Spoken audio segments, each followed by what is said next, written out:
Bismillahirrahmanirrahim. Today we will discuss about exchange rate systems and foreign exchange market.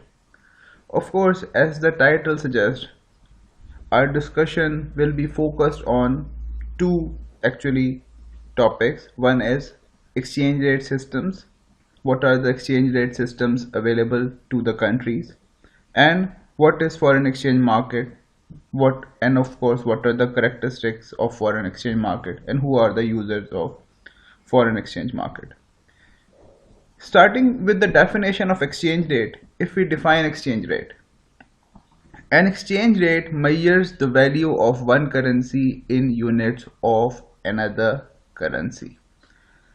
Exchange rate क्या है कि ये एक करेंसी की वैल्यू है इन यूनिट्स ऑफ अनदर करेंसी, कि एक करेंसी को दूसरी करेंसी कितने अमाउंट में बाय कर सकती है. This is what exchange rate is. For example, अगर मैं कहता हूँ 155 रुपीस का $1 है, तो एक्चुअली इसका मतलब ये है कि 155 रुपीस देने पड़ेंगे to buy $1. So I can say the exchange rate for the dollar is 155 rupees per dollar. और this applies to any two currencies, कि किसी भी दो करेंसीज का अगर आपने एक्सचेंज रेट देखा हो तो उसका मतलब यही बनता है कि कितने पैसे दे के दूसरी करेंसी को बाय किया जा सकता है, या एक करेंसी की दूसरी करेंसी की टर्म्स में वैल्यू क्या है.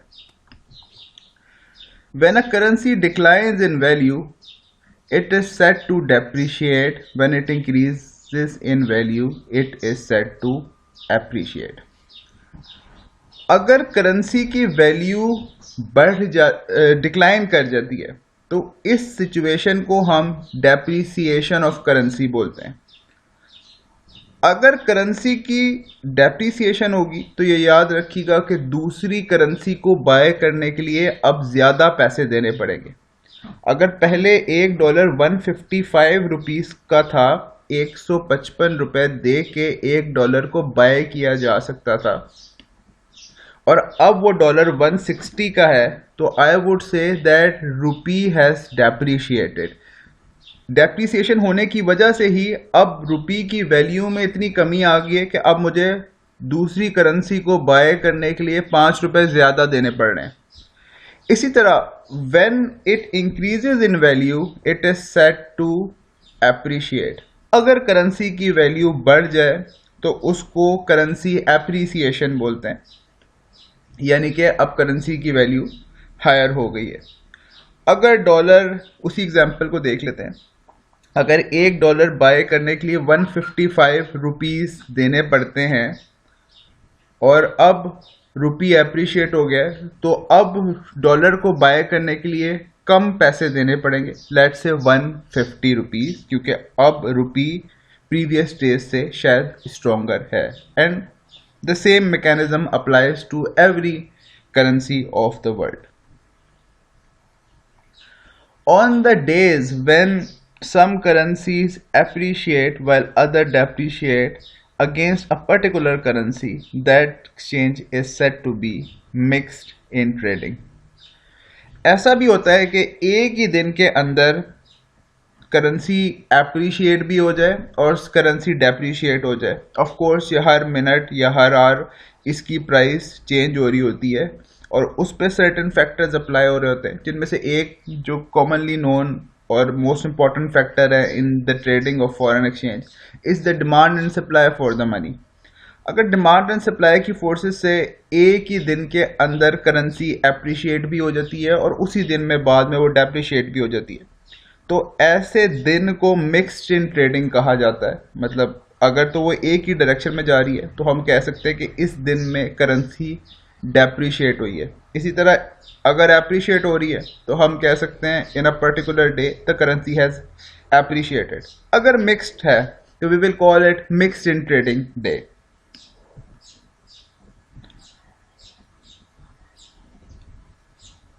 एक्सचेंज रेट की मूवमेंट को परसेंटेज में कैसे मेजर किया जाता है? The percentage change in the value of a foreign currency is computed as ST minus 1 divided by ST minus 1, where ST denotes the spot rate at time t.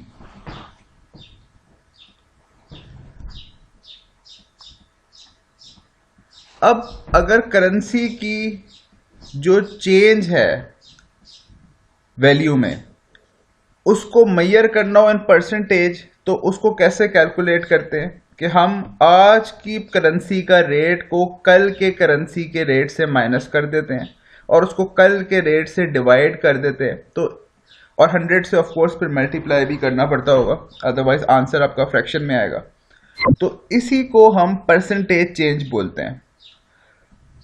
Example इसकी ऐसे है कि अगर एक हफ्ते हम वीकली एनालिसिस कर रहे हैं, एक हफ्ते पहले जो डॉलर टू रुपी का रेट था वो 160 था और अब वो 150 है, तो हम क्या करेंगे, 150 में से जो आज का रेट है उसमें से कल का रेट माइनस करेंगे और उसको कल के रेट से डिवाइड कर देंगे and we will get the answer in percentage, of course by multiplying it 200, या एक्सेल के अंदर आप सिंपल अपने कॉलम में परसेंटेज साइन ऐड कर देंगे तो ऑटोमेटिकली इसको कन्वर्ट कर सकता है। अब पॉजिटिव परसेंटेज चेंज, ये जो सिंबल है ट्रायंगल वाला, दिस इज एक्चुअली डेल्टा, और डेल्टा का मतलब होता है change. A positive percent change represents appreciation of the currency, foreign currency, while a negative change represents the depreciation of the currency. अगर चेंज पॉजिटिव है तो हम इसे एप्रिसिएशन बोलेंगे और अगर चेंज नेगेटिव है तो हम इसको डेप्रिसिएशन बोलेंगे। यहाँ पे अगर देखा जाए तो यूएस डॉलर पर यूरो, तो यहाँ पे बात हुई हुई है, ये एक्सचेंज रेट दिया हुआ है 2000, ये ईयर एंड का एक्सचेंज रेट है, एनुअल एक्सचेंज रेट है जो कि यूरो की वैल्यू को डिटरमिन करता है। एक बात याद रखिएगा, जो फोकस होता है ना ये हमेशा उस करेंसी पे होता है जो डिनोमिनेटर में आ रही है, यानी 1.001 पर यूरो। इसका मतलब ये एक यूरो को परचेज करने के लिए इतने डॉलर्स की ज़रूरत है। तो फोकस हमारा उस करेंसी पे है जिस करेंसी का एक यूनिट परचेज होना है। इसीलिए इस करेंसी की टर्म्स में हम ये कह सकते हैं, अगर परसेंटेज चेंज, ये जो हमने बात की लास्ट स्लाइड में, कि अगर परसेंटेज चेंज पॉजिटिव है तो हम ये कहेंगे कि करेंसी एप्रिशिएट हुई है, और अगर परसेंटेज चेंज नेगेटिव है तो हम ये कहेंगे कि करेंसी डेप्रिशिएट हुई है। अब ये एक एनुअल स्टैटिस्टिकल डेटा है। डेटा में बात की गई है कि इसमें आपको डॉलर पर यूरो, यानी एक यूरो का इन टर्म्स ऑफ डॉलर रेट दिया हुआ है एनुअल। 2000 के एंड में क्या रेट था, 2001 के एंड में क्या रेट था, 2002 के एंड में क्या रेट था, 2003 के एंड में और स्टार्ट में, और 2004 के स्टार्ट में। अब annual rate at the start दिया हुआ है, अगर हम अपने फॉर्मूला को अप्लाई करें, जाहिर बात है पास्ट इससे पीछे वाली फिगर अवेलेबल नहीं है, तो हमारा जो पहली परसेंटेज है हम उसे निल ही कंसिडर करेंगे क्योंकि प्रीवियस पीरियड की फिगर अवेलेबल नहीं है। यहाँ पे अगर बात करें तो हमारा जो फॉर्मूला अभी हमने डिस्कस किया वो था आज की price which is S T, spot price at time T. Time T हमेशा फाइनेंस में आज के वक्त को बोलते हैं। तो 0.94 माइनस एस टी माइनस 1, यानी इस पीरियड से पिछले पीरियड की price.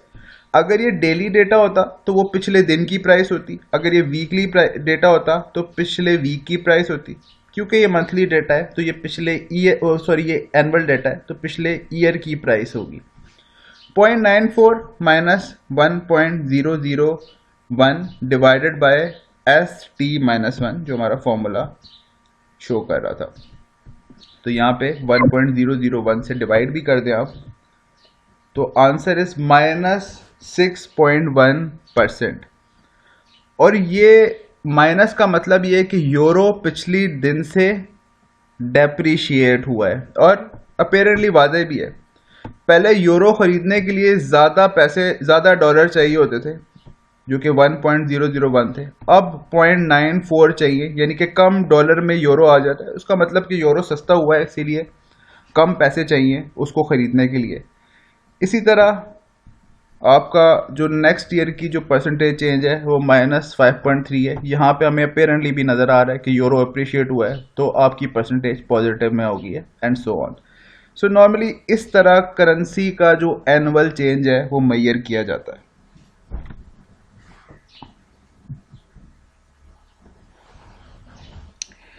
Exchange rate equilibrium. An exchange rate represents the price of a currency which is determined by the demand for that currency relative to the supply of that currency.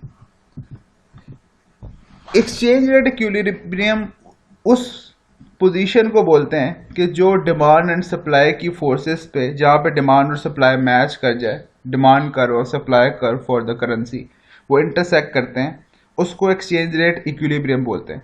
और उसी point से price determine होती है normally किसी भी currency की। अब अगर डिमांड एंड सप्लाई इस पॉइंट पे इंटरसेक्ट कर रहे हैं तो हम कह सकते हैं कि जो price for a euro is 1.55 dollars. अगर ये डिमांड कर्व इस प्राइस को इक्विलिब्रियम प्राइस बोलते हैं।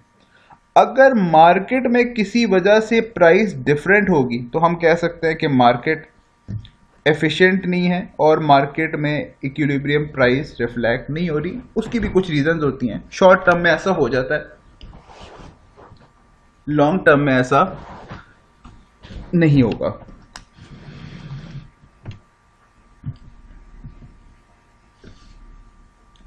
अब कुछ और फैक्टर्स हैं जो एक्सचेंज रेट को इन्फ्लुएंस करते हैं। हम डेली बेसिस पे देखते हैं कि जो एक्सचेंज रेट जो है हमेशा मूव कर होता है। एक दिन का रेट और नेक्स्ट डे का रेट डिफरेंट होता है।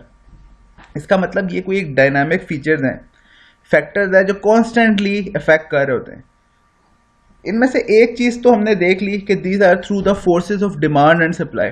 अगर हम फैक्टर वाइज देखें, मतलब अगर हम कोई फैक्टर आइडेंटिफाई करना चाहें कि क्या क्या फैक्टर हैं एट द इकोनॉमिकल लेवल जिनसे इन्फ्लुएंस होता है एक्सचेंज रेट, तो we will say actually classify in 5 major factors. हम कह सकते हैं exchange rate is the function of change in inflation, change in interest rate, change in income level, change in government controls and change in expectations. ये 5 factors हैं जिनकी वजह से exchange rate affect होता है या चेंज होता है। पहला फंक्शन क्या है? इन्फ्लेशन। एक थियरी है जिसको हम बोलते हैं परचेजिंग पावर पैरिटी, जो कि इकोनॉमिक्स की थ्योरी है। अगर आप रिकॉल कर सकें, आपने अपने प्रीवियस कोर्सेज में मे भी पढ़ी हो, जो ग्रेजुएशन या मास्टर्स लेवल पे होंगे। परचेजिंग पावर पैरिटी ये कहती है कि जो एक्सचेंज रेट है actually it is the function of relative inflation rate. मतलब ये, अगर पाकिस्तान के अंदर इन्फ्लेशन रेट 10% है और यूएस के अंदर इन्फ्लेशन रेट 5% है, तो थ्योरी का अगर ब्रीफली आपको बताऊं तो थ्योरी ये कहती है कि पाकिस्तान की करेंसी यूएस की करेंसी के रेलेवेंट हमेशा डेप्रिशिएट करेगी, और उसकी वजह यह है कि पाकिस्तान के अंदर रिलेटिव इन्फ्लेशन हाई है। तो एक फैक्टर जो कि करेंसीज के दरमियान जो फैक्टर है जो इन्फ्लुएंस करता है exchange rate is the relative exchange rate. Relative का मतलब ये है कि आपस में कंपैरिजन करने के बाद जो इन्फ्लेशन रिलेटिव इन्फ्लेशन रेट है, एब्सोल्यूट इन्फ्लेशन रेट नहीं बल्कि रिलेटिव इन्फ्लेशन रेट।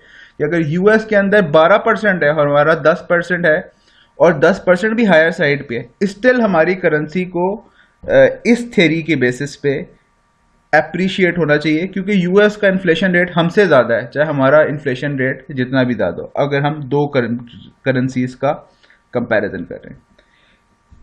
इसी तरह दूसरा फैक्टर जो है रिलेटिव इंटरेस्ट रेट है, और इसके ऊपर भी थ्योरीज वैसी ही हैं कि जिस कंट्री में इंटरेस्ट रेट हायर होगा उन कंट्रीज में रिलेटिव इंटरेस्ट रेट हायर होगा, वहां पे एक्सचेंज रेट चेंज होगा, नॉर्मली डेप्रिशिएट करेगा।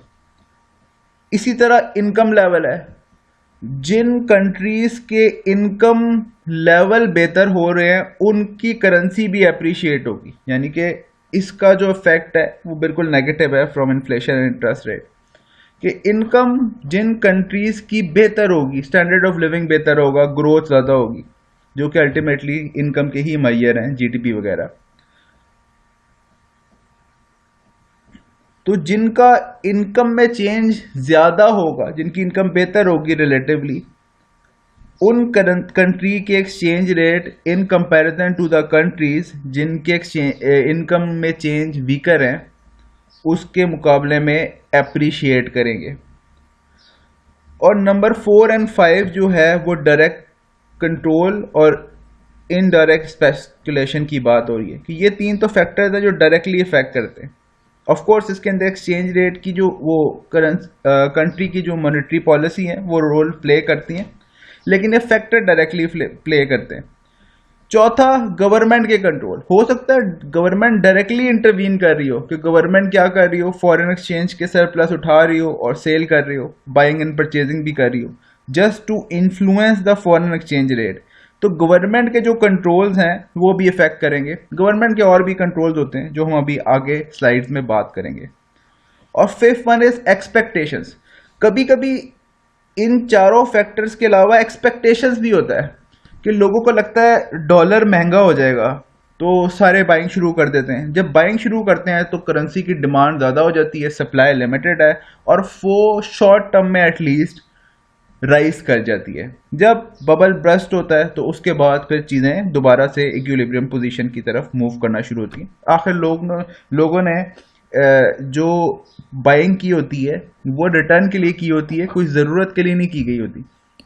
तो अल्टीमेटली उन्होंने मार्केट में उसको सेल तो करना ही है, तो जब वो सेल करते हैं उस वक्त चीज़ें वापस अपने इक्विलिब्रियम की तरफ मूव करना शुरू कर देती हैं। तो ये 5 फैक्टर्स हैं जो फॉरेन एक्सचेंज रेट को इन्फ्लुएंस करते हैं इन एनी इकोनॉमी। एक और बात याद रखिएगा, हमने इंटरेस्ट रेट की बात की। इंटरेस्ट रेट दो तरह के होते हैं, एक रियल इंटरेस्ट रेट होता है और एक नॉमिनल इंटरेस्ट रेट होता है। और इसका जो रिलेशनशिप है वो फिशर ने बताया। तो जस्ट फॉर द अंडरस्टैंडिंग हम नॉमिनल और रियल में फ़र्क देख लेते हैं। नॉमिनल इंटरेस्ट रेट होता है जिसमें आपने इन्वेस्ट किया होता है या जिसमें आपने मेजरमेंट की होती है। जैसे मार्केट में आपको बैंक एक इंटरेस्ट रेट दे रहा है, लेट्स से 8%। 8% इंटरेस्ट रेट है, आपने अपने 1000 रुपीज़ 8% पे इन्वेस्ट कर दिए, और इसलिए इन्वेस्ट कर दिए क्योंकि जब 8% रिटर्न मिलेगा तो आपकी बाइंग पावर ज़्यादा हो जाएगी, और हो सकता है आप कुछ अभी बाय करना चाह रहे हैं जो कि उस 1000 रुपीज़ में अफोर्ड नहीं हो पा रहा, तो आपने इन्वेस्ट कर दिया कि रिटर्न आएगा तो मिला के मैं उसको बाय कर लूँगा। अब जब 1 साल बाद रिटर्न आया जो कि 80 रुपीज़ था, तो आपको पता लगा कि जो चीज़ 1080 की मिलनी चाहिए थी वो 1120 की हो गई है। इसका मतलब ये है कि राइज इन इनकम तो शायद इंटरेस्ट रेट रिसीव तो हुआ है, लेकिन उसकी रियल वैल्यू नॉमिनल वैल्यू से कम है, क्योंकि अब जो है उस इंटरेस्ट की जो वैल्यू है मिलने के बाद वो रियल नहीं है बल्कि नॉमिनल है। तो अगर नॉमिनल इंटरेस्ट रेट में से हम इन्फ्लेशन रेट माइनस कर दें तो हमें फिर रियल इंटरेस्ट रेट पता चलेगा कि आपकी इन्वेस्टमेंट पे एक्चुअली अर्निंग हुई क्या है in real terms, buying power की टर्म्स में। तो इस मॉडल को फिशर इफेक्ट का, क्योंकि साइंटिस्ट जिन्होंने इकोनॉमिस्ट जिन्होंने इसको स्टडी किया वो फिशर थे, तो इसको फिशर इफेक्ट के नाम से जानते हैं कि real interest rate is approximately equal to nominal interest rate minus inflation rate. पिछली स्लाइड में, इससे पिछली स्लाइड में हमने 5 फैक्टर्स की बात की थी। 3 फैक्टर्स तो रिलेटिवली सिंपल थे कि जो भी कंट्रीज के दरमियान रिलेटिव इन्फ्लेशन रेट होगा या इंटरेस्ट रेट होगा या इनकम लेवल होगा, वो एक्सचेंज रेट की वैल्यू को अफेक्ट कर रहे होंगे। हमने फिर गवर्नमेंट कंट्रोल्स की बात की। अब हम देखते हैं गवर्नमेंट कंट्रोल कौन कौन से होते हैं। गवर्नमेंट में control the equilibrium rate by imposing foreign exchange barrier. एक तरीका यह है कि government foreign exchange barrier impose कर दे। जैसे पाकिस्तान में थोड़े पीरियड के लिए डॉलर की ट्रेडिंग यानी कि बाइंग एंड सेलिंग तकरीबन लिमिट कर दी थी और उसकी लिए रिक्वायरमेंट हेक्टिक कर दी थी। तो एक तरीका यह है कि government directly foreign exchange barriers impose कर दे।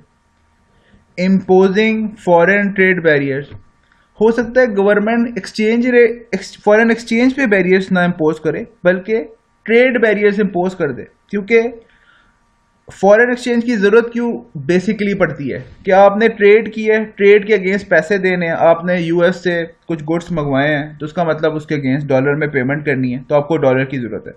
अगर ट्रेड बैरियर्स इंपोज कर दें तो अल्टीमेटली फॉरेन एक्सचेंज की जो रिक्वायरमेंट्स है या डिमांड है उसको भी इन्फ्लुएंस किया जा सकता है। तो ये भी एक तरीका है जो गवर्नमेंट्स एक्सरसाइज करती हैं। Third is intervening in the foreign exchange market. फिर फॉरेन एक्सचेंज मार्केट में खुद इंटरवीन करें, ये भी एक उनके पास पॉलिसी हो सकती है। और फॉरेन एक्सचेंज मार्केट अभी हम आगे डिटेल में बात करेंगे। Affecting macro economic variables such as inflation, interest rate and income levels. Ultimately जो मैक्रो इकोनॉमिक्स के वेरिएबल हैं वो भी तो गवर्नमेंट की पॉलिसी से इफेक्ट होते हैं, जो कि बेसिकली मॉनेटरी पॉलिसी होती है। तो मॉनेटरी पॉलिसी में इंटरेस्ट रेट, इन्फ्लेशन रेट वो सेट किया जाए जो कि उनके बेंचमार्क को मीट करे to influence the foreign exchange rate. तो और हमने पहले देखा कि तीनों फैक्टर्स जो हैं एक्चुअली अफेक्ट करते हैं to determine the value of a currency या इन्फ्लुएंस करते हैं एटलीस्ट। तो गवर्नमेंट अपनी पॉलिसी से, जो कि मॉनेटरी पॉलिसी है, उससे इन्फ्लेशन, इंटरेस्ट रेट और इनकम लेवल को अफेक्ट कर सकती है। आखिरी बात हमने की थी, जो आखिरी फैक्टर था expectations. Foreign exchange market react to any news that may have a future effect. Many institutional investors take currency position based on anticipated interest rate movement in various countries. Economic signals that affect exchange rate can quickly change, and such that speculator may overreact initially and then find that they have to make a correction. Speculation on the currency of the emerging countries can have a substantial effect on their exchange rates. यहाँ पे जो बात की गई है वो ये है, पहली ये कि इंस्टीट्यूशनल इन्वेस्टर जो होते हैं ना, वो इंटरेस्ट रेट मूवमेंट को देख रहे होते हैं। और हमने कहा कि रिलेटिव इंटरेस्ट रेट जो है वो डिटरमिन इफेक्ट कर सकता है, इन्फ्लुएंस कर सकता है करेंसी की वैल्यू को। तो इंस्टीट्यूशनल इन्वेस्टर अक्सर उसकी बेसिस पे, जो है एक्सपेक्टेशन की बेसिस पे, करेंसी को परचेज या सेल कर लेते हैं। लेकिन interest rate is not the only factor that is affecting the currency. उसके अलावा कुछ स्पेकुलेटर होते हैं जो अपनी स्पेकुलेशन की बेसिस पे, अपनी फोरकास्ट, अपने जो है एस्टिमेट्स की बेसिस पे या मार्केट रूमर्स की बेसिस पे परचेज या सेल कर रहे होते हैं करेंसी। तो उनका इफेक्ट बहुत हायर जाता है और इनका इफेक्ट नॉर्मली शॉर्ट टर्म होता है। जैसा मैंने आपसे कहा, ये इन्होंने परचेजिंग और सेलिंग तो कर ली है, लेकिन ये शॉर्ट टर्म के लिए होगी, क्योंकि जो उसने परचेज किया है और उसने सिर्फ और सिर्फ प्रॉफिट के लिए परचेज किया है, तो ज़्यादा अरसे होल्ड तो नहीं करेगा। इसीलिए ऐसा होता है कि जो स्पेकुलेटर होते हैं अक्सर मार्केट न्यूज़ की बेसिस पे ओवर रिएक्ट कर जाते हैं, बाइंग बल्क शुरू हो जाएगी, उसके बाद आप देखेंगे 2-3 दिन बाद करेंसी वापस नीचे आना शुरू हो गई है। तो फिर उनको करेक्शन करनी पड़ती है अपनी पोजीशन में, जो करेंसी उठाई थी उसको सेल करना पड़ता है, मतलब ओवर बाइंग को एक्चुअली नलिफाई करना पड़ता है। तो ये वो एक्सपेक्टेशन है जिसका इफेक्ट आता है मार्केट में in the foreign exchange rates. Interaction of factors. The various factors sometimes interact and simultaneously affect exchange rate movements. For example, an increase in income level sometimes cause expectation of higher interest rate, thus placing opposing pressure on foreign currency values. जो आखिरी conclusive बात है वो ये है कि ये जो सारे फैक्टर हैं ये आइसोलेशन में इफेक्ट नहीं कर रहे होते.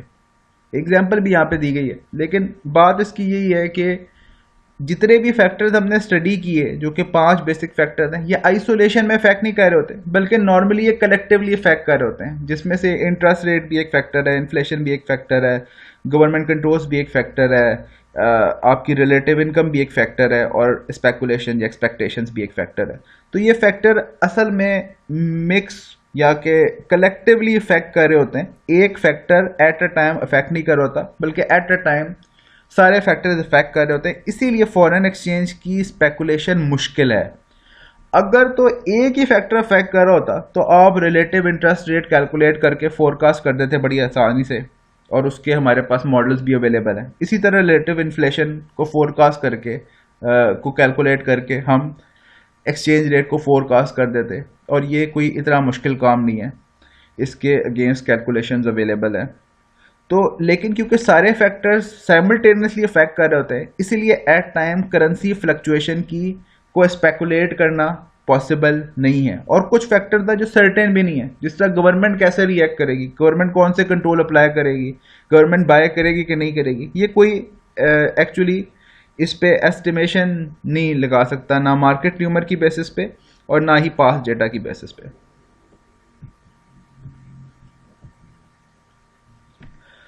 अब हम आते हैं एक्सचेंज रेट सिस्टम्स पे. Exchange rate systems can be classified according to the degree to which the rates are controlled by the government. Exchange rates normally fall into one of the following categories: fixed, free floating, managed, float, pegged. Exchange rate system क्या है? Actually exchange rate system वो system है जो country ने adopt किया हुआ है exchange rate को रेगुलेट या मॉनिटर करने में. अब ये एक्सचेंज रेट्स को कंट्री ने किस लेवल पे कंट्रोल किया हुआ है, उसकी बेसिस पे ये 4 सिस्टम्स की कैटेगराइजेशन है. One is fix. नाम से बात लग रहा है कि अगर तो एक्सचेंज रेट को फिक्स किया हुआ है तो ये कोई फिक्स एक्सचेंज रेट सिस्टम है. अगर फ्लोटिंग है, फ्री फ्लोटिंग का मतलब है कि सिस्टम फ्री है, इसमें कोई गवर्नमेंट की इन्वॉल्वमेंट ही नहीं है या रोल नहीं है, तो उसको हम फ्री फ्लोटिंग बोलते हैं. मैनेज फ्लोटिंग का नाम से मतलब लगता है कि कुछ ना कुछ मैनेज किया जा रहा होगा, और पैक्ड लगता है किसी चीज़ को बेस बना के उससे रिलेशन में कुछ कंट्रोल करना इस पैक्ड होगा. अभी हम एक 1 by 1 ये चारों सिस्टम देखते हैं. But exchange rate system actually degree to which the rates are controlled by the government, उस डिग्री ऑफ कंट्रोल की बेसिस पे हम उस सिस्टम को कैटेगराइज कर सकते हैं कि ये गवर्नमेंट कौन सा एक्सचेंज रेट सिस्टम को फॉलो कर रही है. पहला system is fixed exchange rate system. In a fixed exchange rate system, exchange rates are either held constant or allowed to fluctuate only within a narrow band. Fixed exchange rate system नाम से पता है कि अगर तो exchange rate को fix कर दिया, यानी कि कांस्टेंट एक्सचेंज रेट है या बहुत ही माइनर सी फ्लक्चुएशन आ रही है, तो इसको हम फिक्स्ड एक्सचेंज रेट सिस्टम बोलेंगे. अगर मॉडर्न डे में इसकी एग्जांपल देखी जाए तो I think US dollar dirham to US dollar की अगर बात करें, एक यूएस डॉलर नॉर्मली 3.65 दिरहम का ऑलमोस्ट है पिछले 3-4 साल से. इसमें माइनर फ्लक्चुएशन है, 3.7 हो जाता है, 3.6 हो जाता है. लेकिन आप अगर कैलकुलेशन करेंगे तो 3.6 से 3.8 के दरमियान ही कहीं दिरहम टू डॉलर एक्चुअली मूव कर रहा होता है. तो ये एक एग्जांपल है फिक्स एक्सचेंज रेट की जो हमें नज़र आती है. अगर पास्ट में जाएं तो ब्रेटन वुड एग्रीमेंट के अंदर स्ट्रिक्टली फिक्स्ड कर दिए गए थे एक्सचेंज रेट। और ब्रेटन वुड्स सिस्टम हम नेक्स्ट क्लासेस में पढ़ेंगे जब हम हिस्ट्री ऑफ मॉनेटरी सिस्टम पढ़ेंगे। उसके अंदर बात यह है कि उसके अंदर करेंसीज को गोल्ड के अगेंस्ट फिक्स किया गया था, और उसका मैकेनिज्म हम ऑफ कोर्स तब पढ़ेंगे जब हम ब्रेटन वुड को डिटेल में देखेंगे। Governments buy surplus of rupee to prevent the currency from falling by selling dollars which falls and the demand for rupee rises। अगर तो अच्छा, अब फिक्स्ड है। फिक्स का मतलब ये है कि गवर्नमेंट फिक्स कैसे रख सकती है? Through the forces of demand and supply तो फिक्स नहीं हो सकता। इसका मतलब ये है कि गवर्नमेंट कंट्रोल करेगी तो फिक्स्ड होगा। तो पहला ये है कि government buy surplus of rupee to prevent currency falling by selling dollars which falls and demand for rupee rises. अगर तो रुपी फॉल कर रहा है तो फिर गवर्नमेंट क्या करेगी कि जो सरप्लस है वो बाय करेगी ताकि रुपी फॉल ना कर सके। सरप्लस ऑफ फॉरेन एक्सचेंज की बात हो रही है यहाँ पे। एंड वाइस वर्सा, अगर रुपी अप्रिशिएट कर रहा है तो फिर फॉरेन एक्सचेंज होल्डिंग को वो मार्केट में फ्लोट करेंगी ताकि आपका रुपी उधर ही कंट्रोल रहे जहां पे उन्होंने कंट्रोल किया हुआ है, जो भी पॉइंट है। फिक्स एक्सचेंज रेट सिस्टम के फायदे क्या होते हैं?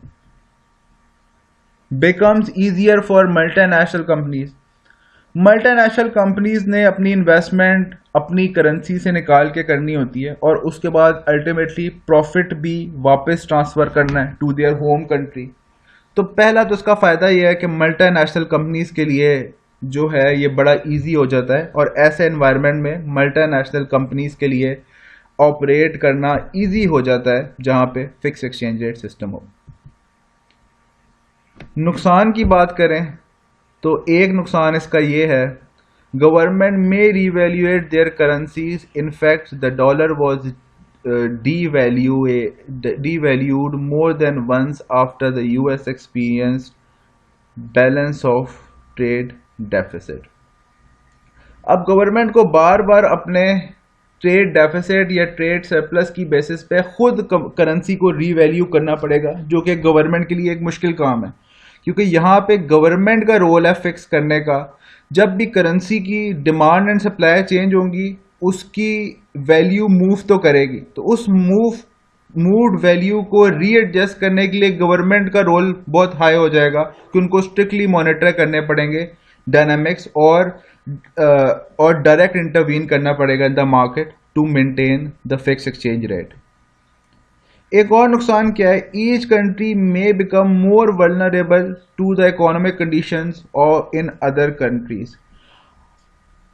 अब दूसरा नुकसान इसका है और बहुत बड़ा नुकसान है, वो ये है कि दूसरे मुल्कों की इकोनॉमिक कंडीशन की वजह से भी गवर्नमेंट को कंट्रोल एक्सरसाइज करने पड़ेंगे। अगर यूएस की इकोनॉमिकल पोजीशन खराब हो रही है और करेंसी डीवैल्यू कर रही है, तो पाकिस्तान को भी अपनी फॉरेन एक्सचेंज रेट को रीएडजस्ट करना पड़ेगा, क्योंकि पाकिस्तान ने उसके अगेंस्ट फिक्स किया हुआ है। तो अगर तो फिक्स एक्सचेंज रेट सिस्टम है तो उसका एक बहुत बड़ा नुकसान ये है कि दूसरी कंट्रीज के इकोनॉमिक जो इंडिकेटर्स अगर प्रॉपरली मैनेज नहीं हो रहे तो आपको दूसरी कंट्रीज की वजह से अपनी इकोनॉमिक कंडीशंस को मॉडिफाई करना पड़ेगा, which is of course not the optimal way of doing for any country. Detail में अगर देख लें advantages and disadvantages of foreign exchange system. Number 1, certainty for importer and exporter, increase international trade. अगर importer और exporter के लिए certainty आ जाती है फॉरेन एक्सचेंज में, तो इस तरह के सिनेरियो में इंपोर्ट और एक्सपोर्ट दोनों इंक्रीज होते हैं। Encourages foreign investment. Foreign investment आने की भी चांसेस हैं, क्योंकि अल्टीमेटली फॉरेन इन्वेस्टमेंट ने यहाँ से अर्न करके वापस अपने पास ट्रांसफ़र करना है जो भी कंट्री है, तो उनके लिए कैलकुलेशंस इजी हो जाती हैं। फिक्स एक्सचेंज रेट है तो स्पेकुलेशन का रोल बहुत मिनिमम होगा। जब पता ही है कि करेंसी फिक्स रहेगी, गवर्नमेंट ने फिक्स की हुई है, तो इसका मतलब स्पेकुलेशंस तो ना होने के बराबर होंगी। Fourth is avoid currency fluctuations, और ये पिछले 3 पॉइंट से ही रिलेटेड है। करेंसी फ्लक्चुएशंस के इफेक्ट एमएनसीज भी और लोकल भी उसे अवॉइड कर सकते हैं। Government has to maintain large reserve of foreign currency to maintain exchange rate fixed. ये यहाँ पे मिस टाइप हुआ है। This is a disadvantage to the exchange rate system, fix exchange rate system, कि गवर्नमेंट को बहुत large amount of currency surplus maintain करने पड़ते हैं ताकि वो फिक्स एक्सचेंज रेट सिस्टम को एक्चुअली रन कर सकें। तो इसलिए ये एक डिसएडवांटेज है कि गवर्नमेंट की हेक्टिक बहुत हायर है। Work become easier for MNCs, as I said, कि मल्टीनेशनल कंपनीज के लिए बड़ा आसान हो जाता है क्योंकि फॉरेन एक्सचेंज रिस्क बहुत मिनिमम हो जाता है।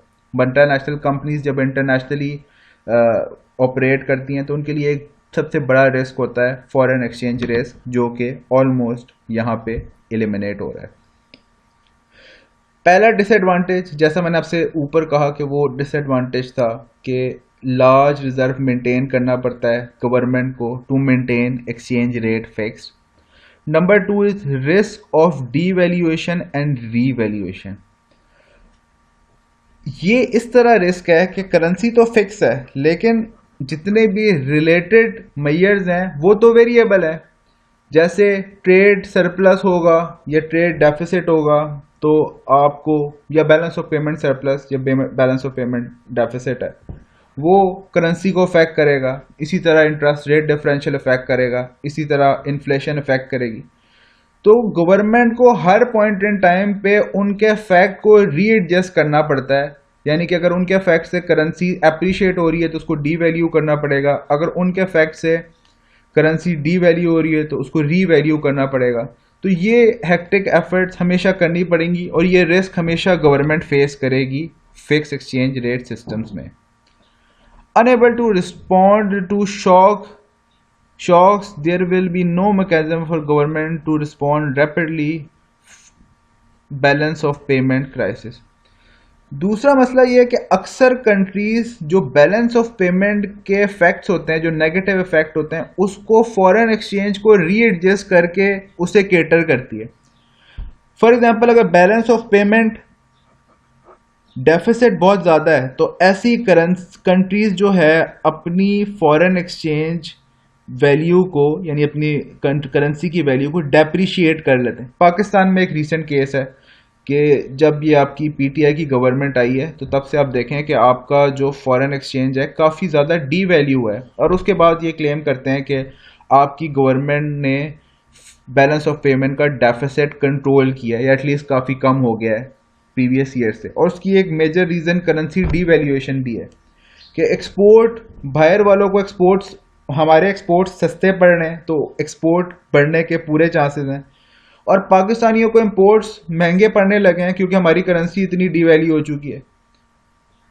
तो हमारे लिए जो है इंपोर्ट मुश्किल हो गया, तो इसलिए लोगों ने इंपोर्ट करना कंपैरेटिवली कम कर दिया और इसकी वजह से आपका फिस्कल डेफिसिट एड्रेस हुआ है। अब यहाँ पे बात ये हो रही है कि अक्सर बैलेंस ऑफ पेमेंट के क्राइसिस को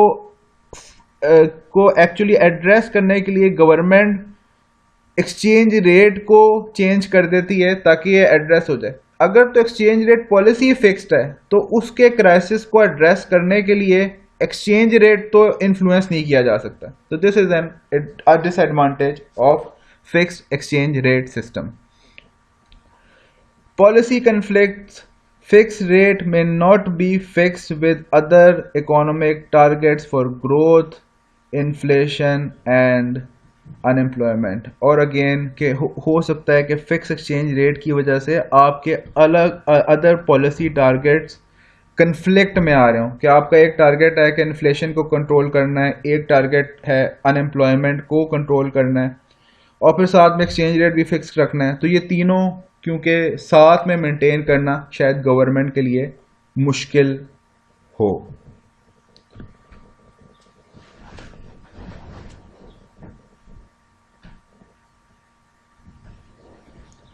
मजीद एडवांटेजेस और डिसएडवांटेजेस देखें अगर फिक्स एक्सचेंज रेट सिस्टम के थोड़े से और डिटेल में। फिक्स एक्सचेंज रेट एडवांटेजेस क्या हैं? Certainty. With a fix exchange rate firms will always know the exchange rate and this makes trade and investment less risky, जो हमने पहले भी बात की कि फिक्स एक्सचेंज रेट का एक फ़ायदा तो यह है कि सर्टेनिटी है, एक्सचेंज रेट के अंदर सर्टेनिटी है, तो इसका मतलब कि रिस्क नहीं है या लोअर है। Absence of speculation, with a fixed exchange rate there will be no speculation if people believe that the rate will stay fixed and with no valuation and devaluation, क्योंकि एक्सचेंज रेट ही fix है तो speculation का तो कोई chance नहीं है। Constraints on government policy, if the exchange rate is fixed then the government may unable to pursue extreme or irresponsible macroeconomic policies, as these would cause a run on the foreign exchange reserve and this would be unsustainable in the medium term। हमने देखा कि government policy में fix exchange rate का mostly नुकसान होता है, लेकिन एक फ़ायदा ये भी है कि गवर्नमेंट को एक्सचेंज रेट अगर फिक्स रखना है तो कोई एक्सट्रीम पॉलिसी नहीं सेट कर सकती। ऐसा नहीं हो सकता कि बिल्कुल ही टैरिफ रिमूव कर दे आज की तारीख में ही, उसको एक बैलेंस रखना पड़ेगा ताकि एक्सचेंज रेट को मेंटेन किया जा सके। डिसएडवांटेजेस की जब हम बात करते हैं, द इकोनॉमी में be unable to respond to the shock fix a fixed exchange rate means there will be no mechanism for government to respond rapidly to balance of payment। ये हमने बात की कि अगर बैलेंस ऑफ पेमेंट क्राइसिस है तो fix exchange rate की basis पे तो गवर्नमेंट एड्रेस नहीं कर सकती। If foreign exchange market believe that there may be a revaluation or devaluation then there may be a run of a speculation। ठीक है, स्पेकुलेशन हो सकती है कि अगर लोगों को ये लगे कि मार्केट मैकेनिज्म एक्सचेंज रेट को किसी एक डायरेक्शन में लेके जा रही है तो स्पेकुलेशन ये है कि गवर्नमेंट अल्टीमेटली इसको दोबारा से फिक्स करेगी। Deflation, if countries with balance of payment deficit deflate their economy to try to correct the deficit, this will reduce the surplus of the country as well as deflating their own economies to restore their surplus। This may give the system of deflationary bias। ये उससे ही related है कि अगर तो government deflate करना चाह रही है तो एक तो पॉसिबिलिटी नहीं है और उसके अलावा ये बायस क्रिएट करेगी। पॉलिसी कन्फ्लिक्ट्स, और हमने ये भी बात की कि हो सकता है कि गवर्नमेंट की जो पॉलिसीज हैं उनके अंदर ही कन्फ्लिक्ट आ रहा हो कि ग्रोथ, इन्फ्लेशन और अनएम्प्लॉयमेंट से कॉन्ट्राडिक्ट कर रही हो आपकी फॉरेन एक्सचेंज पॉलिसी।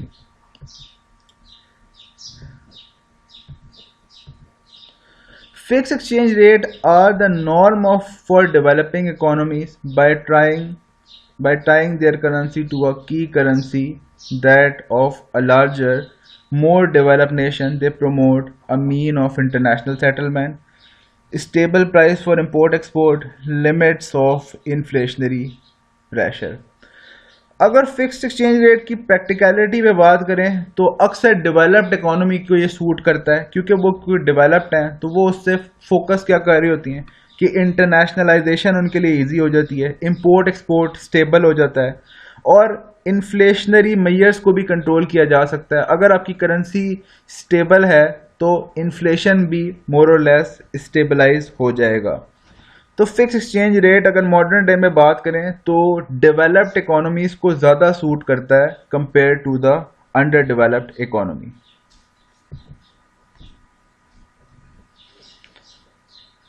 और फिक्स एक्सचेंज रेट में गवर्नमेंट कंट्रोल कैसे करेगी? If the demand for the euro increases the value of the euro would rise and the value of the dollar would fall. In order to maintain the fixed exchange, the US would use its reserve for euros to buy dollars। अब अगर US की example लें तो अगर euro की demand बढ़ रही है तो यूरो की वैल्यू भी हायर होगी और डॉलर की वैल्यू फॉल करेगी।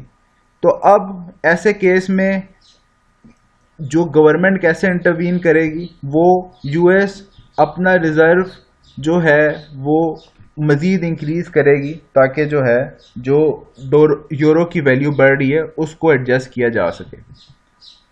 इसी तरह अगर करेंसी एप्रिसिएशन को प्रोटेक्ट करना है, if the supply of euro is increase the value of euro will fall and the value of dollar would rise. In order to maintain fixed exchange rate, the US would use dollars to buy euros. इस case में Euros को bye किया जाएगा, dollars का surplus increase नहीं किया जाएगा, ताकि जो है करेंसी एप्रिसिएशन को एड्रेस किया जा सके, वो रीएडजस्ट हो जाए to the older level. Second exchange rate system की बात करें तो ये जिस तरह फिक्स्ड एक एक्सट्रीम था, this is another extreme of exchange rate system. एक एक्सट्रीम ये था कि करेंसी बिल्कुल फिक्स कर दी जाए, और एक एक्सट्रीम ये है कि करेंसी को फ्लोटिंग छोड़ दिया जाए कि कोई फोर्सेस ऑफ डिमांड, सिर्फ forces of demand and supply और जो मैक्रो इकोनॉमिक फैक्टर हैं वही इसको डिटरमिन करें और गवर्नमेंट का कोई रोल ना हो। अ फ्लोटिंग एक्सचेंज रेट और फ्लक्चुएटिंग एक्सचेंज रेट, या इसको फ्री एक्सचेंज रेट भी कहा जाता है, is a type of exchange rate regime in which a currency's value is allowed to fluctuate in response to market mechanism of the foreign exchange market.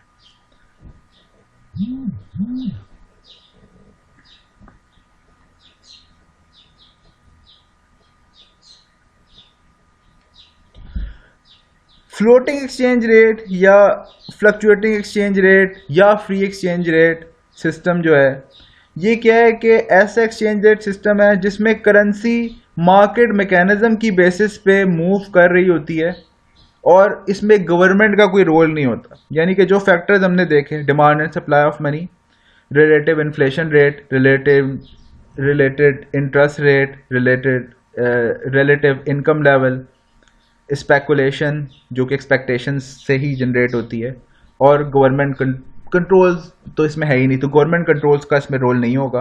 उसके अलावा चारों जो फैक्टर्स हैं उसकी बेसिस पे जो एक्सचेंज रेट डिटरमिन होगा उसी को एक्सचेंज रेट एक्चुअली सिस्टम उसकी बेसिस पे ही एक्सचेंज रेट वैल्यू डिटरमिन करेगा।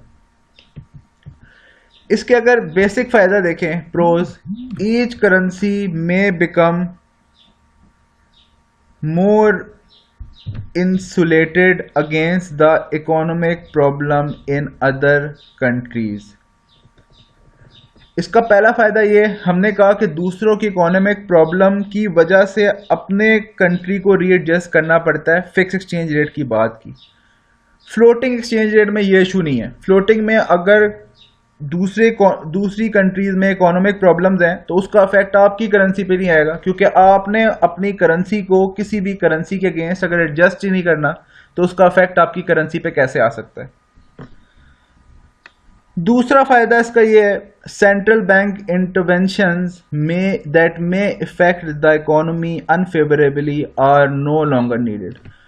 दूसरा, गवर्नमेंट के लिए कोई कंट्रोल या इंटरवेंशन ज़रूरी नहीं है। गवर्नमेंट नॉर्मली अपने सेंट्रल बैंक के थ्रू इंटरवीन करता है और उसकी अब कोई ज़रूरत ही नहीं है, ताकि जो एक्चुअली शायद इकोनॉमी को अनफेवरेबली अफेक्ट करे in terms of growth and inflation and unemployment, तो उस इंटरवेंशन की अब ज़रूरत नहीं है। तीसरा, governments are not restricted by exchange rate boundaries when setting new policies. अब गवर्नमेंट जब पॉलिसी बनाएगी तो जब वो अनएम्प्लॉयमेंट की कोई पॉलिसी बनाएगी तो उसका फोकस सिर्फ और सिर्फ अनएम्प्लॉयमेंट पे होगा। इसी तरह इंटरेस्ट रेट की कोई जो सेटिंग होगी वो इकोनॉमिकल लेवल पे देखा जाएगा, उनका फोकस फॉरेन एक्सचेंज पे नहीं होगा, क्योंकि उनका फोकस फॉरेन एक्सचेंज पे है ही नहीं।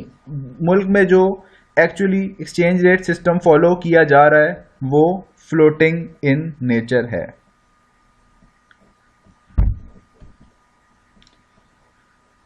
Less capital flow restrictions are needed, thus enhancing the efficiency of the financial market।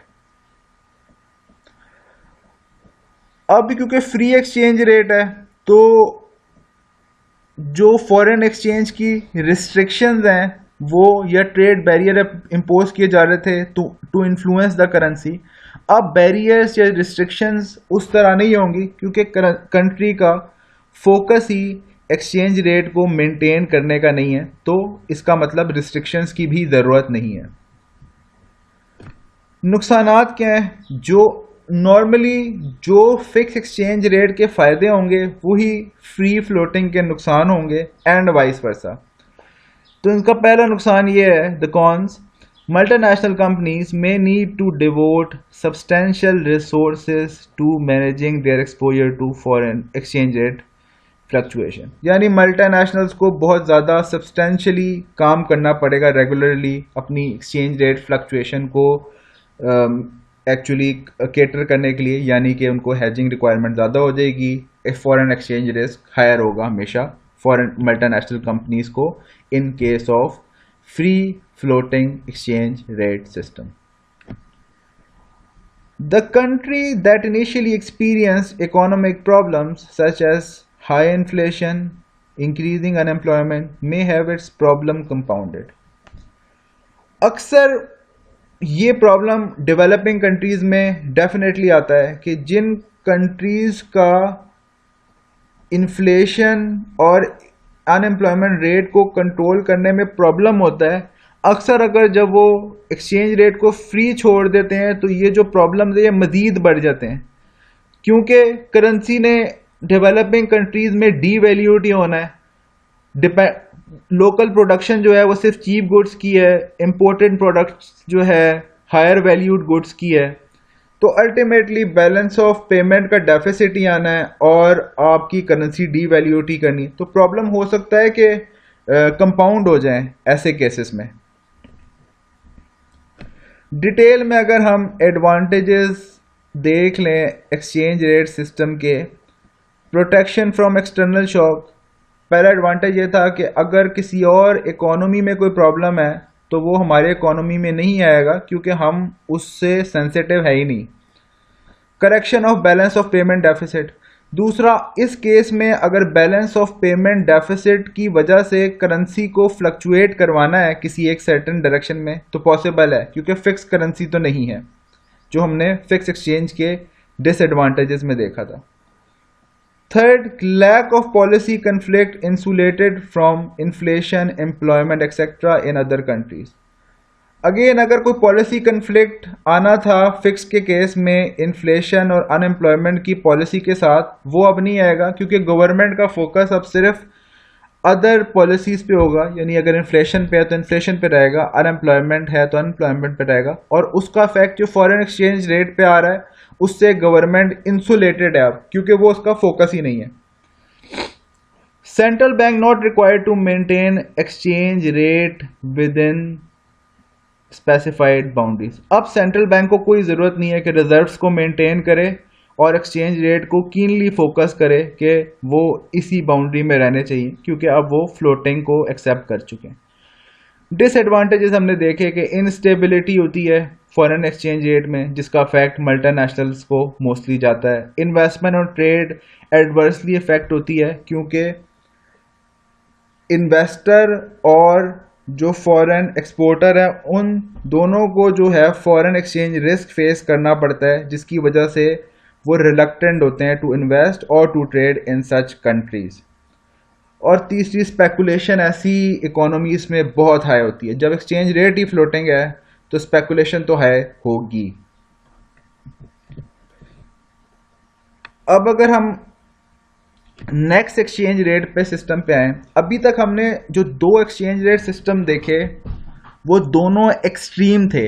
One is fixed कि करेंसी 100% फिक्स्ड है with slight variation, slightest of the variation, और दूसरा हमने देखा फ्लोटिंग जिसके अंदर गवर्नमेंट को का कोई कंट्रोल ही नहीं था, जो जैसे हो रहा है होने दो। अब जो दो बाकी एक्सचेंज रेट सिस्टम है वो इन दोनों के दरमियान के हैं कि इन दोनों में अगर थोड़ा सा कंट्रोल एक्सरसाइज कर ले, और अगर प्रैक्टिकल सिनेरियो में देखा जाए तो दो एक्सट्रीम्स बहुत ही कम एप्लीकेबल हैं। कुछ एग्जांपल्स मिलती हैं लेकिन एप्लीकेबिलिटी बहुत थोड़ी है। तो प्रैक्टिकली इन दोनों के दरमियान के सिस्टम्स फॉलो करते हैं। तो पहला जो सिस्टम है इन दोनों के दरमियान, which is the third exchange rate system, is the manage float exchange rate system.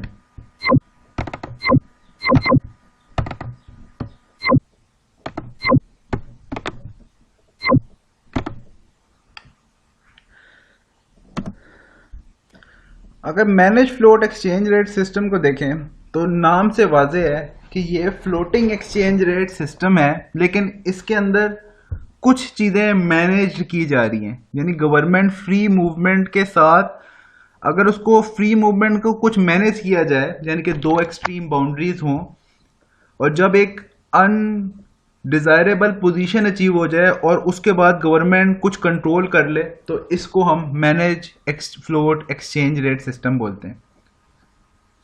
If we define it in a manage और dirty float exchange rate system,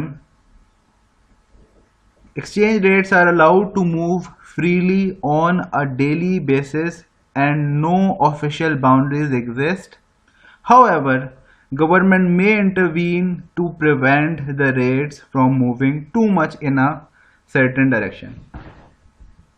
definition से वाज़ेह है कि ये actually floating exchange rate system है, लेकिन जहां पे बहुत ही अनफेवरेबल, मतलब कोई ऐसी बाउंड्री अचीव हो जाए जो इकोनॉमिकली अनफेवरेबल हो, तो वहां पे गवर्नमेंट इंटरवीन करेगी।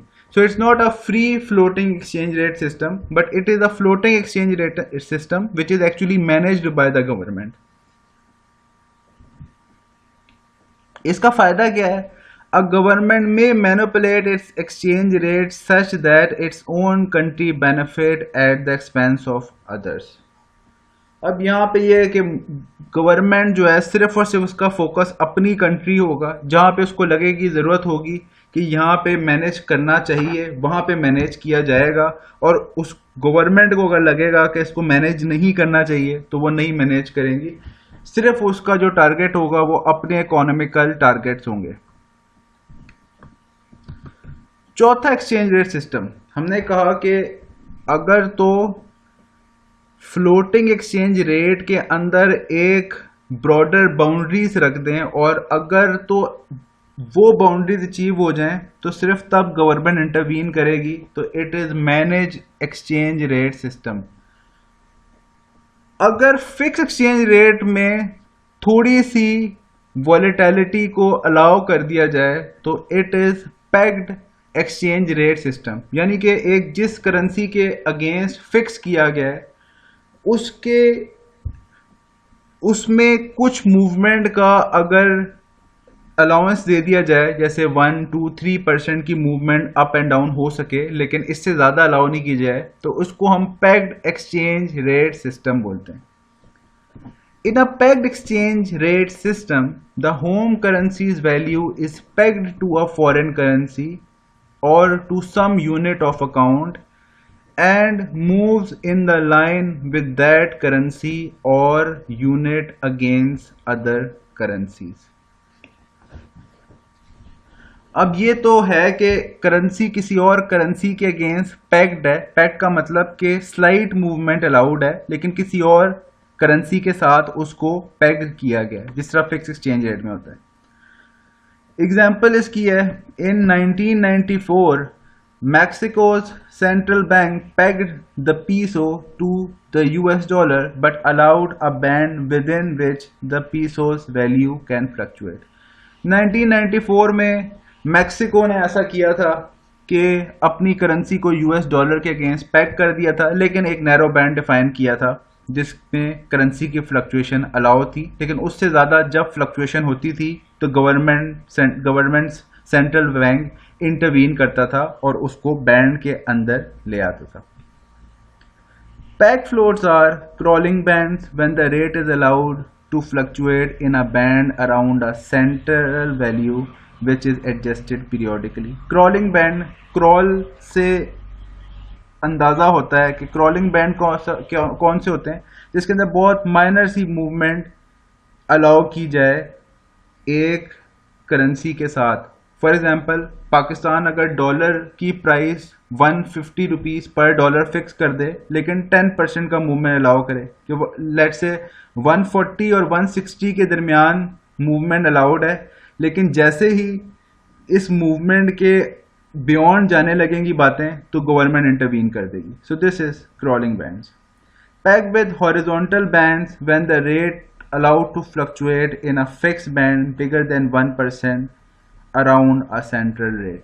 इस केस में जो बैंड होता है वो 1% से ज़्यादा होता है. इट मूव्स अराउंड 2.5% टू 3%, तकरीबन इस तरह का बैंड होता है. लेकिन पैक्ट के अंदर जो फिलॉसफी है वो यही है कि किसी करेंसी के अगेंस्ट एक्सचेंज रेट की मूवमेंट पैक्ड कर दी जाएगी. पैक का मतलब ये है कि 2-3% की मूवमेंट अलाउ होगी और इससे ज़्यादा अलाउ नहीं होगी. तो देखा जाए तो packed exchange rate fix exchange rate system की एक एक्सेप्शन है. उसके अंदर थोड़ी सी न्यूट्रलिटी दे के एक एक्सचेंज रेट सिस्टम फॉर्म हुआ है. और manage floating exchange rate systems में लिमिट्स लगा के एक मॉडिफाइड सिस्टम आया हुआ है. तो ये दो एक्सट्रीम्स के दरमियान के सिस्टम है which is manage floating and packed exchange rate system. अगर दुनिया की एग्जांपल देखी जाए तो ये ऑफ कोर्स 2008 का डेटा है. अगर कंट्रीज देखें तो यूनाइटेड स्टेट में ऑलमोस्ट अपने हिसाब से फ्लोटिंग पॉलिसी है. चाइना के अंदर क्रॉलिंग पैक्ड है. जापान में फ्लोट है, वो through the forces of demand and supply चल रहे हैं. एक बात याद रखिएगा कि आप देखिएगा कि जिनमें फ्लोटिंग पॉलिसीज भी हैं उनकी करेंसीज इतनी ज़्यादा जिगजैग मूवमेंट में नहीं जाती क्योंकि उनके इकोनॉमिकल डायनामिक्स स्टेबल हैं. अगर ये फ्लोटिंग पॉलिसी पाकिस्तान में हो तो जो variation in the exchange rate है वो बहुत ज़्यादा होगी. इसीलिए पाकिस्तान शायद ऐसी पॉलिसी को अफोर्ड नहीं कर सकता. ऐसी पॉलिसीज स्टेबल नेशन अफोर्ड कर पाती हैं. रशिया के अंदर ऑलमोस्ट फिक्स्ड है और ये कुछ टेबल है जो शो कर रहा है आपको कंट्रीज की policy in terms of their exchange rate systems. एक और कंसेप्ट है dollarization. Dollarization refers to the replacement of a local currency with US dollars. Dollarization goes beyond the currency board as the currency no longer has local currency. For example, Ecuador implemented dollarization in 2000.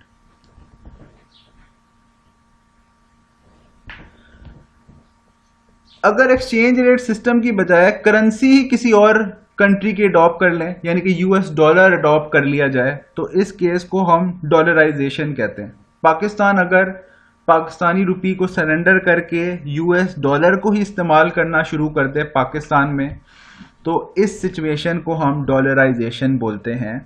Ecuador की example है कि 2000 में Ecuador ने अपनी currency को dollarise कर दिया था.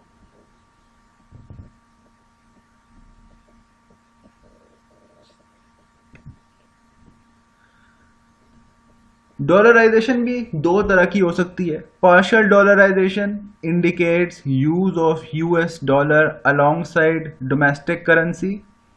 Full dollarization indicates use of dollar and elimination of domestic currency. एक तरीका ये है कि आप लोकल करेंसी भी यूज करें और यूएस डॉलर भी यूज करें. तो इस केस में यानी दो करेंसीज डोमेस्टिकली यूज हो रही होंगी, इसको हम पार्शियल डॉलराइजेशन बोलते हैं. अगर तो अपनी करेंसी को एलिमिनेट कर दें और डॉलर को अडॉप्ट कर लें तो इसको हम फुल डॉलराइजेशन बोलते हैं. इसके जो बेनिफिट्स होते हैं, जो कंट्रीज डॉलराइजेशन में जाती हैं उनकी जो बेनिफिट्स उनको अटेन होते हैं वो लोअर इन्फ्लेशन रेट. ऐसी कंट्री नॉर्मली इसको कंसिडर भी करेंगी जिनका इन्फ्लेशन रेट सिग्निफिकेंटली हायर होगा, मतलब 5-10% नहीं बल्कि 50%, 60%. अगर ऐसा इन्फ्लेशन रेट है तो इकोनॉमी को स्टेबलाइज करने के लिए शायद ये ऑप्शन यूज किया जा सकता है.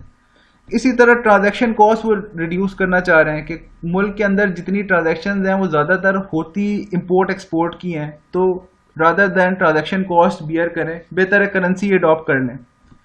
और रिस्क मैनेज करना कि मल्टीनेशनल का जो रिस्क है और लोकल जो रिस्क है रिलेटेड टू फॉरेन करेंसी वो ही मैनेज हो जाए through the use of US dollar. इसका जो प्रॉब्लम है potential, US monetary policy would not necessarily be appropriate for the foreign economy. अगर आप डॉलर्स पे कन्वर्ज कर जाएं यानी कि डॉलराइजेशन हो जाए किसी इकोनॉमी में, तो वो उसकी monetary policy is 100% dependent on the policy of United states.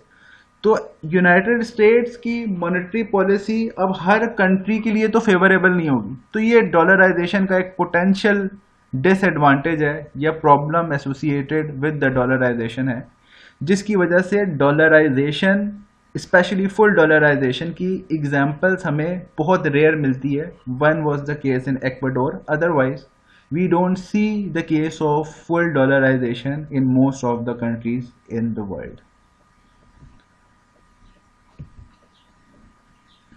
Government intervention हमने शुरू में देखा था एक फैक्टर होता है जो फॉरेन एक्सचेंज की मूवमेंट को इन्फ्लुएंस करने के लिए गवर्नमेंट यूज करती है. तो गवर्नमेंट इंटरवेंशन को अगर थोड़ा सा और डिटेल में देख लें, each country has a government agency called the central bank that may intervene in the foreign exchange market to control the value of country's currency. Central bank manage exchange rate to smooth exchange rate movement, to establish implicit exchange rate boundaries and to respond to temporary disturbance. Government intervene करती है to control foreign exchange movement through its agency which is called central bank. Pakistan के केस में it is state bank of Pakistan. Purpose इसका यही होता है कि एक्सचेंज रेट की मूवमेंट को स्मूथ किया जाए, बाउंड्रीज से बाहर ना जा सके एक्सचेंज रेट मूवमेंट, कि ये ना हो कि एक्सचेंज रेट इतना फ्लक्चुएट कर जाए कि वो लोगों की जो बाकी पैरामीटर्स हैं अनएम्प्लॉयमेंट के और इन्फ्लेशन के, वो उसको डिस्टर्ब करना शुरू कर दे. और जो टेम्परेरी डिस्टर्बेंस है, अगर स्पेकुलेशन बहुत हाई है तो उसको केटर करने के लिए भी हो सकता है कि सेंट्रल बैंक इंटरवीन करे, क्योंकि उनको पता हो कि स्पेकुलेटरी मूवमेंट है. अगर गवर्नमेंट ने इंटरवीन कर दिया तो ये ऑटोमेटिकली फिक्स हो जाएगी. तो ये रीजंस होती हैं जिसकी वजह से स्टेट बैंक या सेंट्रल बैंक अपना रोल प्ले करता है. Often intervention is overwhelmed by market forces. However, currency movements may be even more volatile in the absence of intervention.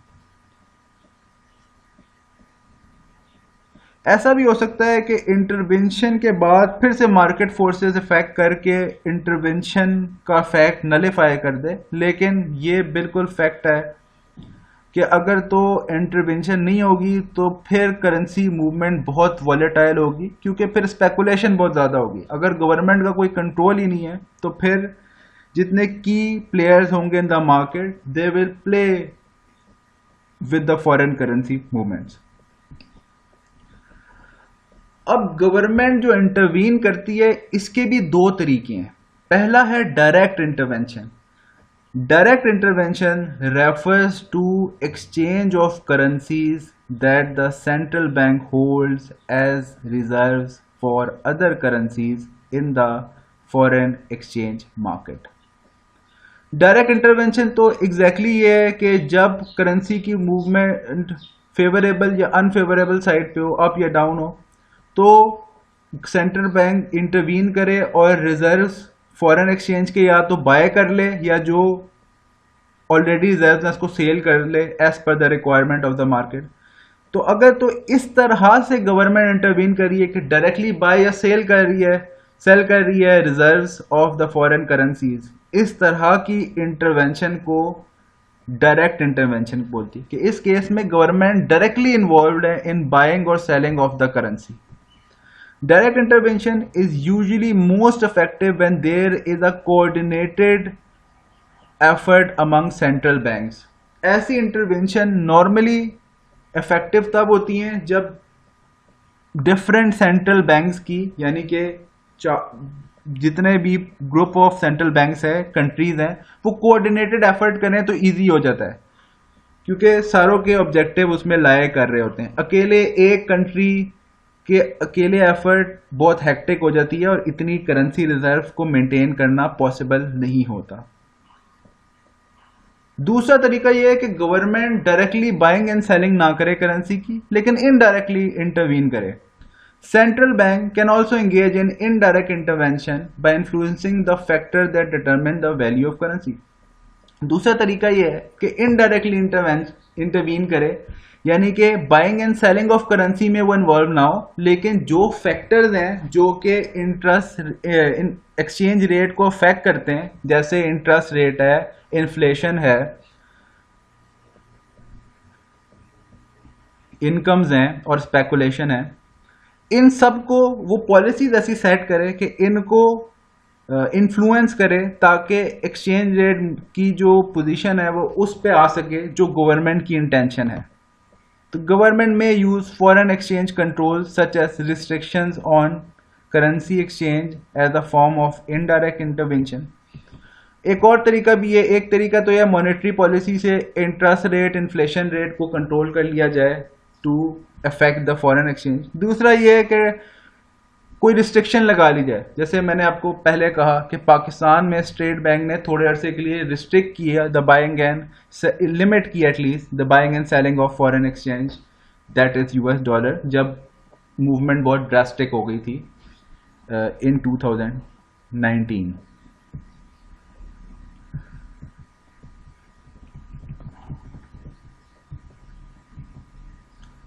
अब एक्सचेंज रेट को समझने के लिए एक दो हमें लॉ और थ्योरीज भी समझनी पड़ेंगी कि आखिर एक्सचेंज रेट में जब हमने रिलेटिव इन्फ्लेशन या रिलेटिव इंटरेस्ट रेट की बात की तो उसका एक्चुअली मतलब क्या था। इफ द आइडेंटिकल प्रोडक्ट्स और service can be sold in two different markets, no restrictions exist on the sale and transportation cost of moving the product between the markets are equal, then the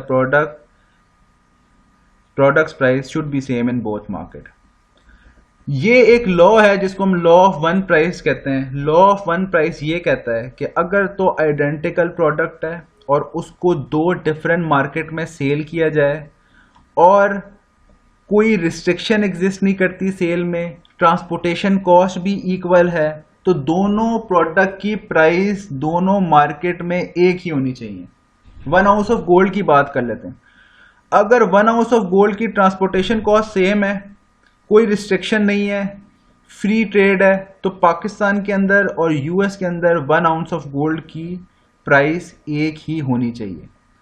This is called law of one price. In essence, the law of price postulates that in the absence of such friction as trade barriers, transportation cost and transaction cost, identical goods in domestic and foreign markets must sell for the same price when their prices are converted into a common currency. दूसरे words में देखें तो अगर तो identical goods हैं तो उनकी price एक ही होनी चाहिए। अगर ट्रांसपोर्टेशन कॉस्ट नहीं है, ट्रेड बैरियर नहीं है, ट्रांजैक्शन कॉस्ट नहीं है, सिर्फ जो फर्क होगा वो फॉरेन एक्सचेंज रेट का होगा।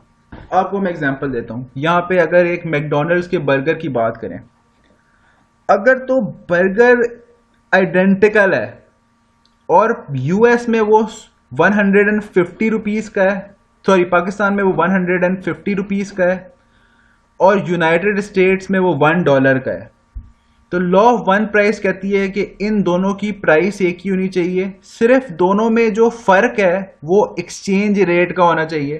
तो इस एग्जाम्पल की बेसिस पे अगर law of one price hold करती हैं तो मैं ये कह सकता हूं कि $1 जो है वो 150 रुपए का होगा। और ये वो लॉ है जिसने वो इन्फ्लेशन डिफरेंशियल की बात की, जो हमने बात की ना कि इन्फ्लेशन के डिफरेंशियल की वजह से एक्सचेंज रेट में फर्क आता है, वो इस लॉ की वजह से ही हमने आर्गुमेंट दिया। हमने कहा कि 2019 के एंड में पाकिस्तान में मैकडॉनल्ड्स का सेम बर्गर 150 रुपीस का था और यूएस में $1 का था, तो इसलिए $1 150 के बराबर हो गया। अब एक साल बाद अगर 2020 में वही बर्गर पाकिस्तान में 160 रुपीस का है और यूएस में $1 का ही है, तो इस केस में मैं कह सकता हूं कि $1 2020 के एंड में 160 रुपीस का है और ये जो 10 रुपए का फर्क आया एक्सचेंज रेट में, ये इन्फ्लेशन के डिफरेंशियल की वजह से। पाकिस्तान में तो 10 रुपए का यानी कि 7% का इन्फ्लेशन हो गया। यूएस में इन्फ्लेशन नहीं था, तो इन्फ्लेशन के डिफरेंशियल की वजह से एक्सचेंज रेट में फर्क आया है। अदरवाइज आइडेंटिकल गुड्स की price in both the economies are same. This is when the law of one price holds. इस पे कुछ क्रिटिसिज्म भी है, लेकिन हमारे कोर्स में इतनी डिटेल नहीं है, हमें बेसिक पता होना चाहिए। इकोनॉमिस्ट्स इस फेनोमेना को परचेज प्राइस पैरिटी के रिलेटिव से समझते हैं। If the spot exchange rate between two countries starts in equilibrium, any change in the differential rate of inflation between them tends to be offset over the long run by equal but opposite change in export exchange rate। और purchase price parity यही बोलती है कि अगर दो countries में inflation है तो ये इन्फ्लेशन ऑफसेट होगा through change in the spot exchange rate. जैसे हमने बात की, क्योंकि इन्फ्लेशन का फर्क था, इसीलिए जो है $1 एक साल में 150 से मूव करके 160 पे चला गया। तो अगर मैनेजमेंट वाले जो पढ़ते हैं वो इसको लॉ ऑफ वन प्राइस के पर्सपेक्टिव में पढ़ते हैं, और इकोनॉमिक्स में जो थियरी है that is purchasing power parity theory, और इनका हाइपोथेसिस डिफरेंट टर्मिनोलॉजीज में है, लेकिन मतलब तकरीबन एक ही बनता है। अब बात करते हैं फॉरेन एक्सचेंज मार्केट की। इस क्लास की जो आखिरी हमारी डिस्कशन होगी वो फॉरेन एक्सचेंज मार्केट की होगी।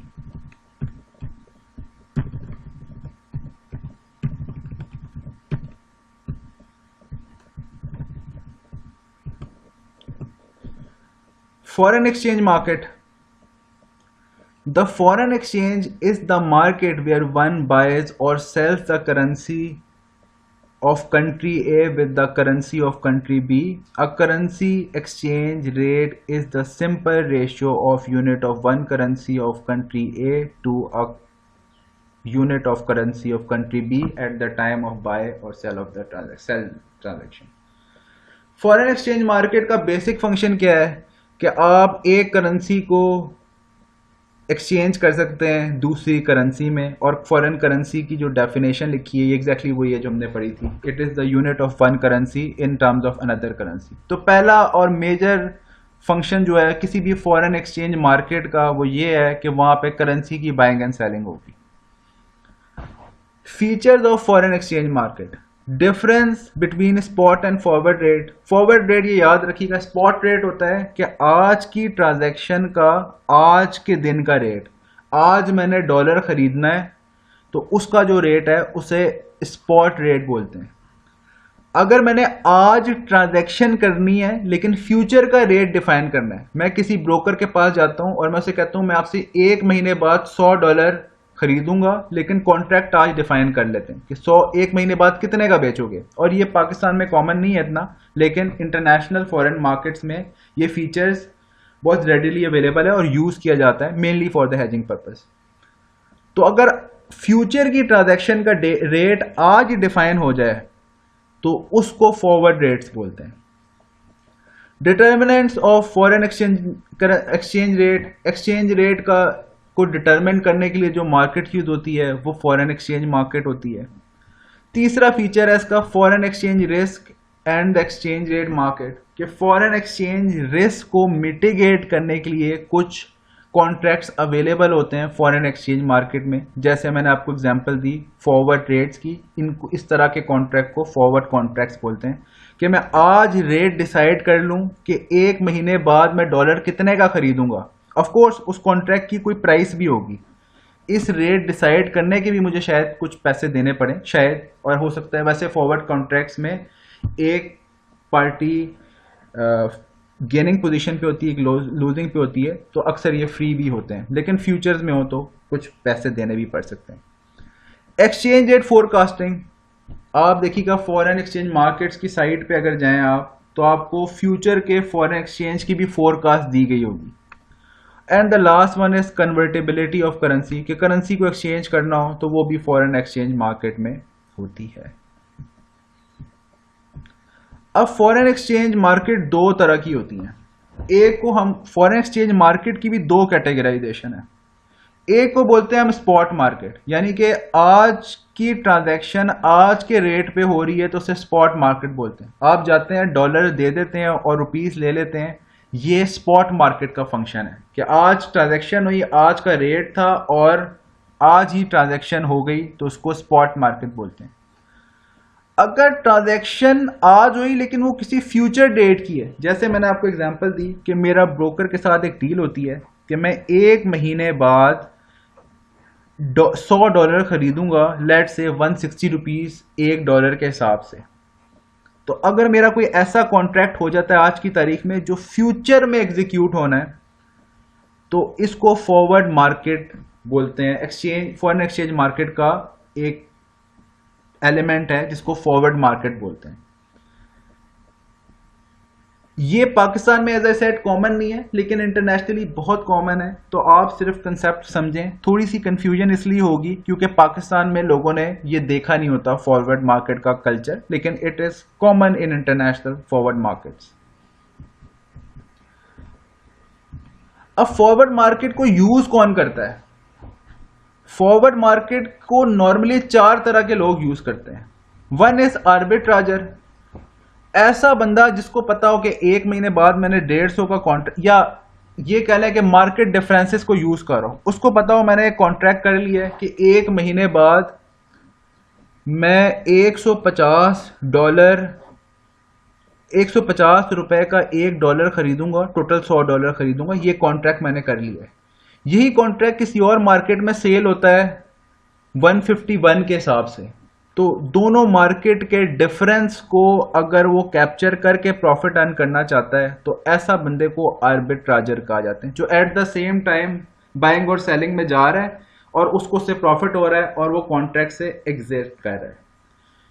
दूसरा, फॉरवर्ड मार्केट को ट्रेडर यूज करेंगे जो कि फॉरेन करेंसी में ट्रेड कर रहे हैं। उनको अपनी एक्सपेक्टेशंस की बेसिस पे या ट्रेड की बेसिस पे उन्होंने कोई पेमेंट करनी है एक महीने बाद, तो वो उस कॉन्ट्रैक्ट में जा सकते हैं।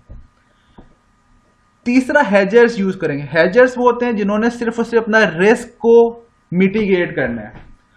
फॉर एग्जाम्पल, मैंने एक इंपोर्ट करवाई मशीनरी और उसके अगेंस्ट मुझे $100,000 पे करने एक महीने बाद। अब मुझे डर है कि आज तो डॉलर का रेट 150 रुपीज है, कहीं ये 160 ना हो जाए। तो मैं क्या करूंगा, फॉरेन एक्सचेंज मार्केट में एक कॉन्ट्रैक्ट में चला जाऊंगा कि मैं एक महीने बाद $1,00,000 खरीदूंगा 150 रुपीज के हिसाब से, क्योंकि मैंने पेमेंट कर दी है। अब डॉलर 160 का हो या 140 का हो, मुझे फायदा कोई नहीं है। मैंने तो वो डॉलर परचेज करने हैं और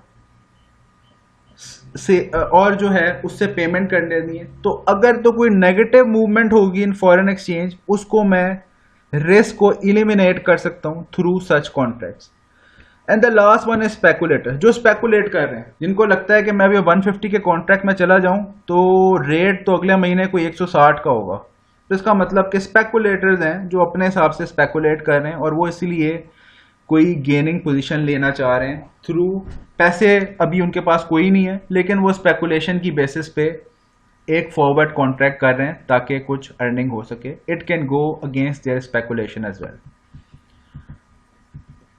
और आखिरी बात जो लेक्चर में करेंगे वो डीवैल्यूएशन और रीवैल्यूएशन है। अगर कोई कंट्री अपनी करेंसी को डीवैल्यूएट करती है तो उसको डीवैल्यूएशन कहते हैं, और अगर कोई अपनी करेंसी की वैल्यू को हायर करती है तो उसको रीवैल्यूएशन कहते हैं। डीवैल्यूएशन की अगर फीचर देखें, legal reduction of currencies par value, market impact, termed depreciation, counter a balance of payment deficit by making export lesser expensive. Devaluation क्या है कि अगर कंट्री अपनी करेंसी को लोअर प्राइस कर रही है, लीगल एक टर्म है, और इसको नॉर्मली किया जाता है बैलेंस ऑफ पेमेंट डेफिसिट को करेक्ट करने के लिए, ताकि बाहर वालों के लिए आपकी एक्सपोर्ट सस्ती हो जाए तो वो ज़्यादा इंपोर्ट करेंगे, यानी कि आपकी एक्सपोर्ट बढ़ेंगी, और लोकल बायर के लिए इंपोर्ट्स महंगी हो जाए तो वो कम इंपोर्ट करेंगे और ultimately balance of payment deficit correct होगा। रीवैल्यूएशन का मतलब है अगर आप अपनी करेंसी को स्ट्रॉन्ग करे कोई कंट्री की गवर्नमेंट तो उसको रीवैल्यूएशन कहा जाता है। Legal increase of currencies par value, market impact term appreciation, इसको एप्रिसिएशन कहा जाता है मार्केट में। और ये तब किया जाता है अगर बैलेंस ऑफ पेमेंट सरप्लस आ रहा है रेगुलरली, तो उसकी वजह से जो फैक्ट को नलिफाई करने के लिए अपनी करेंसी को स्ट्रॉन्ग कर दिया जाता है। तो आज का जो लेक्चर था वो यहीं तक था। आज के लेक्चर में हमने डिटेल में देखा कि फॉरेन एक्सचेंज रेट सिस्टम्स कौन से होते हैं और एंड में हमने कुछ बातें की फॉरेन एक्सचेंज मार्केट से related. Of course if you have any question related to the lecture you can always contact me.